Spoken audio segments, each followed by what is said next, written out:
Bonjour, c'est Cryptoly, j'espère que vous allez bien en ce mardi 31 octobre 2023, et oui, c'est le dernier mois d'octobre déjà, et on se dirige sur les 2 derniers mois de cette année 2023,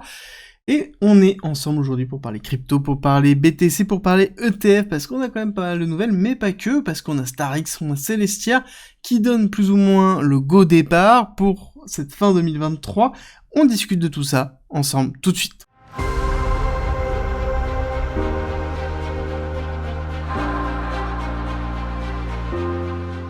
Pour rappel, vous avez toujours la possibilité d'avoir accès gratuitement au parcours pédagogique, qui est une formation de 60 heures d'une valeur de 400 € qui vous permet d'apprendre la blockchain, la crypto, l'investissement, l'analyse technique, le trading, tout pour devenir rentable, à travers 130 vidéos, 400 pages de guide, des quiz pour savoir où vous en êtes dans votre progression, et le tout gratuitement. Pour avoir accès à cette formation à vie, il suffit d'utiliser la plateforme d'un de nos partenaires, tout est expliqué en commentaire et en description. Alors on va commencer par un article qui m'a fait beaucoup sourire, qui vient d'être sorti, et je vais vous expliquer pourquoi. Alors ça, c'est suite à un échange de tweets qui a été effectué sur le fait que Valkyrie est en train de refaire sa demande d'ETF spot, dans lequel ils ont fait des modifications, on va en discuter dans quelques instants, mais surtout ce qui est intéressant, c'est le commentaire de David Nadig qui se trouve en dessous, donc qui est un analyste de Bloomberg, et ce qui est intéressant, c'est vraiment descendre la discussion qu'il y a eu. Globalement, il considère que ça le ferait beaucoup rire, alors, avec des gros entre guillemets, de voir que toute cette demande qui est en train d'être effectuée, toute cette discussion qui est en train d'être effectuée, serait un énorme rock pull de Gary Gensler, en disant bah écoutez, tout compte fait, vous avez bien bossé dessus, mais je refuse tout, et puis on verra plus tard. Et donc là, il y a toute cette discussion qui est en train de se faire, et l'idée n'est pas de dire est-ce que il est mauvais ou pas de le faire, comme il le définit ici, c'est juste que c'est quelque chose qui ne le surprendrait même pas, parce que, en l'occurrence, le secteur est tellement tendu, et que la place des cryptos dans un système institutionnel bancaire, comme on peut le connaître actuellement aux États-Unis, bah c'est un peu compliqué, et surtout qu'on sait très bien que les démocrates, à l'heure actuelle, ne sont pas pour les cryptos, et on le voit bien dans les différentes, dans les différents travaux qui ont été effectués sur la réglementation. Alors, moi là-dessus, je pense pas vraiment que Gary Gensler est anti-Bitcoin. Ici, nous sommes sur des ETF Bitcoin, je pense qu'il est anti-crypto, anti-altcoin en général. Par rapport à cette discussion, ça a toujours été lié aux cryptos, lié à Ethereum, mais absolument pas lié à Bitcoin, jamais lié à Bitcoin, et ça c'est vraiment très important pour moi. Est-ce que je pense qu'il refusera les ETF spot BTC? Je ne pense pas du tout. D'accord, pour moi, c'est pas possible, surtout dans l'état de Gary Gensler, de la SEC, de la pression qu'il y a actuellement. Je pense qu'il va retarder au maximum, ça c'est une chose, et le fait de voir des modifications comme Valkyrie ou comme Van Eck, que l'on a pu avoir, d'ailleurs j'ai vraiment galéré à trouver un article décent par rapport à ça, dans le sens où les articles de Crypto News, c'est globalement 100% ChatGPT, c'est juste immonde comment c'est écrit,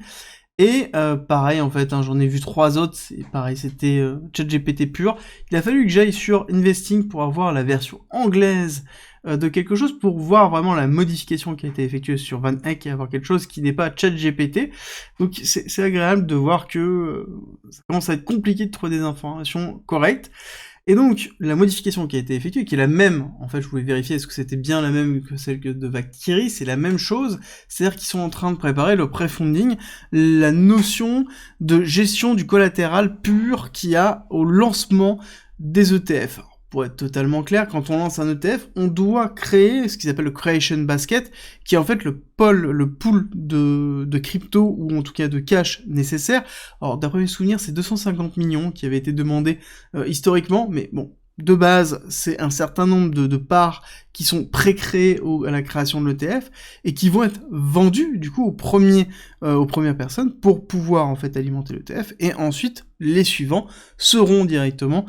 créés par la suite sur des nouveaux arrivants, et donc, ce sera minté, on pourrait dire, dans un langage plutôt crypto, ce sera minté sur les nouveaux arrivants, une fois que cette Creation Basket est effectuée. Historiquement, ce Creation Basket est géré en cash, sauf que là, ça a été acté sur les deux, que c'est géré en BTC, et on a quelques informations d'ailleurs sur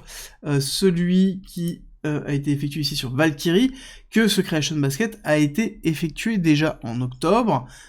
donc, et en crypto et en BTC. Ça veut dire qu'il y a déjà eu un certain nombre d'achats de BTC qui ont été effectués, courant septembre-octobre, et ça on le savait plus ou moins déjà, on s'en doutait.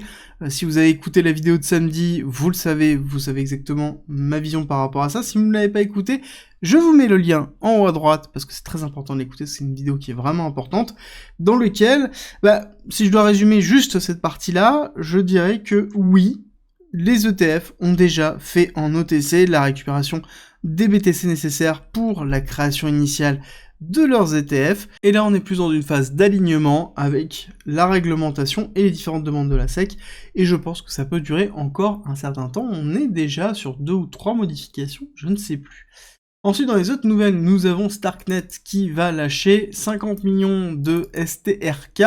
on pourrait dire Stark, token pour l'adoption de son écosystème, et principalement, on le savait, ça va être aux développeurs qui ont travaillé sur Starknet pour construire des applications. Ça fait à peu près 1 an qu'on sait qu'il va avoir un token, ça fait 1 an qu'on sait qu'il va avoir un airdrop, et ça fait 1 an qu'on sait que ça va être un airdrop principalement pour les développeurs qui ont bossé sur Starknet. C'est un des éléments clés de cet écosystème, c'est que ça travaille sur quoi? Non pas les utilisateurs, mais vraiment les développeurs. À côté, nous avons Celestia qui valide aussi le lancement de son mainnet,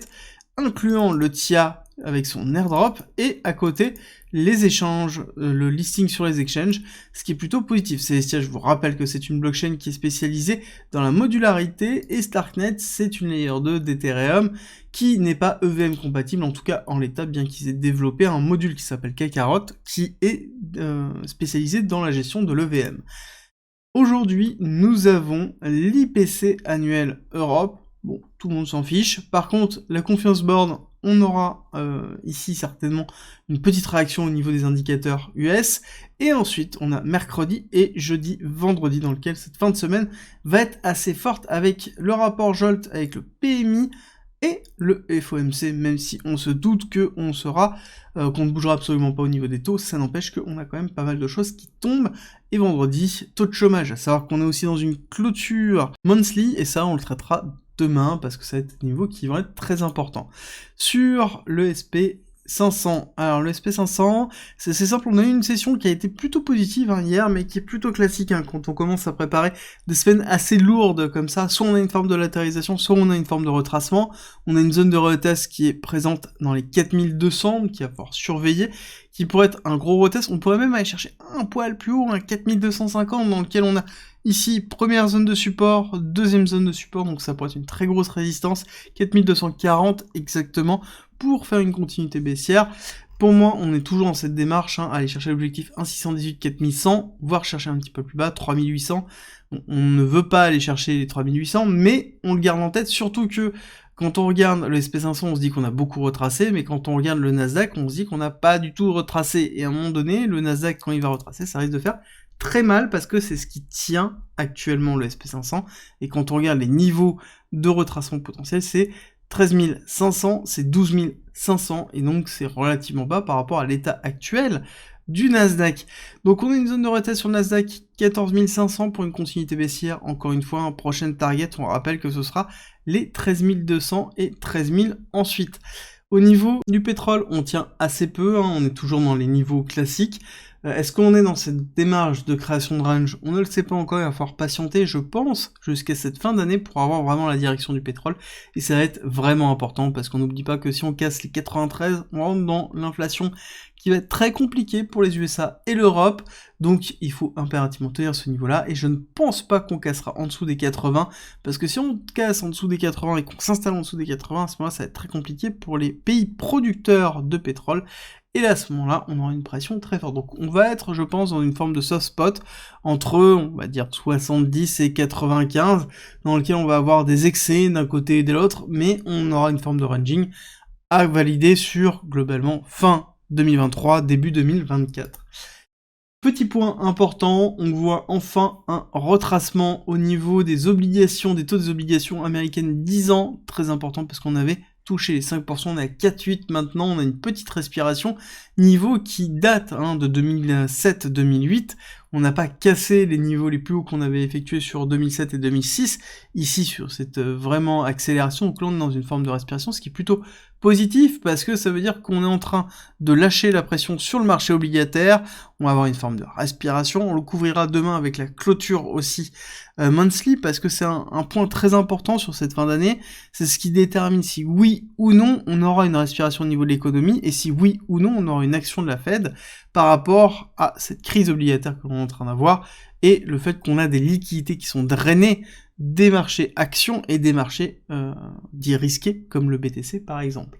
D'ailleurs, en parlant de BTC, on rappelle qu'on est toujours dans ces zones de rechargement au-dessus des 34 000, on est toujours en train de la travailler, on est vraiment dans une zone très importante. Quand on regarde, on a cette forme de latéralisation qui est présente, qui était au début une début de compression, c'est ce que j'avais en tête, sauf que ce n'est pas le cas. Alors je vais juste vous préciser deux choses, c'est que oui, on va chercher les liquidités, ce qui est plutôt classique dans cette typologie-là. Les deux mèches que l'on voit là nous ont permis de récupérer quand même une grosse partie de liquidité, on est allé chercher jusqu'à cette petite liquidité-là, d'accord? Donc là on a vraiment un mouvement suffisant pour aller chercher les liquidités de retest de cette partie-là, pour potentiellement entraîner une cassure baissière. Pourquoi? Parce qu'on est allé chercher ici cette liquidité-là avec cette mèche, on est en train de faire un retest pour potentiellement une continuité, donc on va peut-être faire un petit retest ici pour s'enfoncer et aller chercher soit les 33 950, soit aller chercher un petit peu plus bas les 33 700. Est-ce que je pense qu'on va avoir une rupture? Je ne pense pas, parce que si on n'est pas dans une compression, et c'est quelque chose qui est en train de se valider pour moi, nous sommes actuellement dans une phase de, vous avez l'habitude, ranging, parce que c'est ce que l'on a actuellement tout le temps, continuellement. Donc il va falloir se préparer à ce que ce soit une zone long terme dans lequel on va en fait agir pendant globalement plusieurs semaines. Alors est-ce qu'on va être sur ce niveau-là bas? Je pense pas, je pense qu'on va être sur cette forme de retest ici avec ici, premier débordement, deuxième débordement, ici on a les débordements effectifs, donc on est plutôt dans cette démarche-là, donc c'est pour ça que je vous dis que potentiellement on peut être dans une forme de retest pour faire une continuité baissière, court terme, bien évidemment, très court terme, dans lequel on irait chercher le bas de range, et on va rester dans cette oscillation. C'est quelque chose qu'on a déjà connu, pour ici, cette zone-là, dans laquelle on avait quand même tenu pas longtemps, en vrai on a fait la cassure au bout de 3 jours, 4 jours, là on est dans quelque chose qui est quand même déjà beaucoup plus long, et pareil, ici on avait connu dans cette zone de ranging, alors qui était différente, parce que du coup on était dans une zone basse,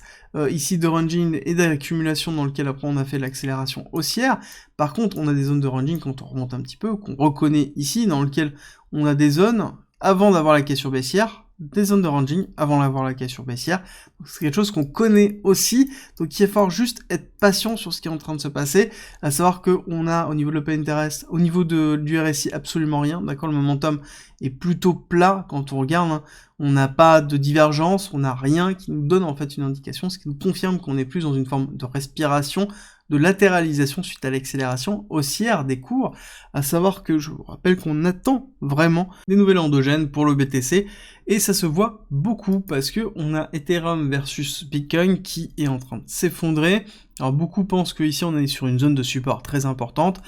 J'ai surtout envie de vous dire qu'on est dans une forme de validation réelle d'un break of structure pour faire une cassure baissière, d'accord? Parce que là, on a fait un high qui n'a pas pris le suivant, et là on est en train d'aller retester le lot, donc si jamais on casse ce niveau-là, donc ici les 0,04895, bon, ça veut dire qu'on valide bien une tendance baissière court terme. Je vous ai mis l'extension de Fibonacci pour vous projeter, on irait retester la première zone de résistance ici, sinon la seconde zone, et si jamais on est dans une extension 1,618, alors là par contre ça va faire mal, 0,022, alors même si on est déjà au RSI relativement bas, pour rappel on peut continuer à redescendre, et même si on casse ici, qu'on va retester là pour faire une continuité baissière, ça donnera de la marge au niveau du RSI et au niveau du momentum pour respirer, mais on irait faire une continuité baissière dans tous les cas. Alors ça veut dire deux choses. Ça veut dire que on aurait soit une surperformance du BTC par rapport à Ethereum, chose que l'on connaît déjà depuis globalement un certain temps, on va pas se le cacher, depuis The Merge, on a un regain de performance de BTC par rapport à Ethereum, et ça voudrait dire aussi que potentiellement on pourrait avoir une accélération de BTC et avoir une décélération d'Ethereum, c'est-à-dire une chute ou une latéralisation d'Ethereum qui est tenue, par exemple, pourquoi pas, par un ensemble d'éléments de la SEC, comme un ensemble de procès, comme une pression qui est effectuée très forte réglementaire sur l'ensemble des cryptos, sur la notion de securities, donc on pourra quelque chose qui fait en fait un couvercle de marmite qui maintient Ethereum pendant que le reste est en train de pousser, enfin Ethereum et les altcoins pendant que BTC est en train de pousser avec une validation d'ETF, et là on pourrait se retrouver en effet dans un retest baissier avant de pouvoir repartir à la hausse, et donc on serait bien dans cette dynamique ici d'une forme de respiration avant d'avoir une accélération haussière long terme et préparer le prochain cycle, d'accord, à quelque chose qui pourrait être dans cette dynamique-là. Donc moi je vois plus ça là-dessus, dites-moi ce que vous en pensez en commentaire, mais pour moi, Ethereum est en train de se dire qu'on va attendre, on va patienter, même si j'ai tendance à penser que Ethereum sera un des leaders du prochain narratif et du prochain bull run. On va revenir sur BTC et on va parler Open Interest, on va parler Market Flow, dans lequel cette latéralisation se voit aussi au niveau des positions des top traders, où ça ne bouge absolument pas. On a l'Open Interest qui est en train de se consolider, et ce qui est intéressant de voir, c'est qu'on a toujours le spot qui est en train de s'enfoncer, donc c'est-à-dire qu'on a une diminution des positions spot acheteuses qui sont en train de se faire, parce qu'on a un funding rate qui reste toujours positif sur les futurs, donc ça veut dire que les futurs tiennent ce qui est en train de se passer, et donc le spot est en train de s'effondrer. D'ailleurs, ce qui est aussi intéressant, ce qu'il va falloir noter, c'est que hier on a eu le CME dans lequel on a eu une notion d'open interest relativement élevée, donc 3,56 milliards d'open interest sur le CME. CME, c'est Chicago Mercantile Exchange, je vous rappelle que c'est les futurs des institutionnels qui sont en train de se positionner. Et quand on regarde un peu la répartition de la position, on voit que c'est aussi très neutre, on n'a pas de long, on n'a pas de short, on a quelque chose qui est, enfin on a autant de long que de short, donc on a quelque chose qui est équilibré. Au niveau des liquidités, on voit que les pools de 35 et plus bas de 33,5, on va dire, sont bien présents, donc qui sont les bornes qu'on s'est fixées, qui sont liées à la liquidité, donc qui est plutôt classique, qu'on a donné. Et ce qui est intéressant de voir, c'est qu'au niveau de Kingfisher, on n'a pas forcément de gros mouvements, on est toujours positionné de la même façon. On a un petit peu plus de liquidité qui se positionne, mais ça reste vraiment très faible. Donc pour moi, on est vraiment dans cette phase de respiration. La question à se poser, c'est est-ce que on est dans une latéralisation pure qui est en attente de la nouvelle endogène, ou est-ce que on est dans la construction pour une prochaine étape haussière, avec comme target les 42 000. C'est vraiment la question qui va falloir se poser. Est-ce qu'on aura cette réponse 2023? C'est aussi la question qui va falloir se poser. Je pense que cette latéralisation ne va pas durer trop longtemps, potentiellement 1 à 2 semaines maximum. On va pas être dans cette zone de ranging interminable qu'on a pu connaître jusqu'en septembre, mi-septembre 2023. Je pense qu'on va être dans une zone de ranging qui va durer 1, 2, 3 semaines maximum, voire un mois maximum, qui nous amènerait sur fin novembre pour préparer décembre. On rappelle que la fin